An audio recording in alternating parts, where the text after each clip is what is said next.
এই মাছটা যে কজনা খেয়েছো তা কিন্তু আমি জানি না। এই মাছটা কিন্তু খেতে ভীষণ টেস্টি। অনেকে এটা ঘৃণা করে তারপরে খায় না। এই পাতাটা দিয়ে কিন্তু আমি মাছটা ভালো করে ধুয়ে নিয়েছি, ছাড়িয়ে নিতে হয় এটা চামড়াটা। আর এই মাছটা হচ্ছে রিঠে মাছ, কে কে চেনো জানিও।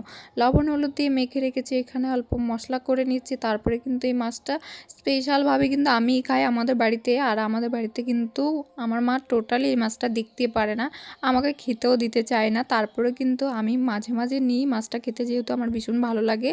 তোমরা যদি এই মাছটা খেয়ে থাকো তাহলে অবশ্যই জানাবে এই মাছটা খেতে কেমন। এই মাছটা কিন্তু যারা খেয়েছে তারা সবাই বলে যে মাছটা খেতে নাকি খুবই টেস্টি। যেহেতু আমি একা খাবো তার জন্য কিন্তু বেশি একটা করব না, অল্প করেই রান্না করব, যে না হলে কিন্তু আমার নষ্ট হয়ে যাবে। তার জন্য দেখো আমি মশলা টশলা কষিয়ে এখানে জল দিয়ে দিয়েছি, আর জলটা ফুটে আসলে কিন্তু আমি মাছটা দিয়ে দেবো। এই মাছটা কিন্তু ভাজার পরে কিন্তু এত নরম সফট হয়ে যায় না, কি বলবো, পুরোটাই কিন্তু সলিড মাছ। তো এখানে দেখো আমি অল্প গরম মশলা দিয়ে নামিয়ে নিয়েছি। মাছটা কেমন হয়েছে রান্নার জানি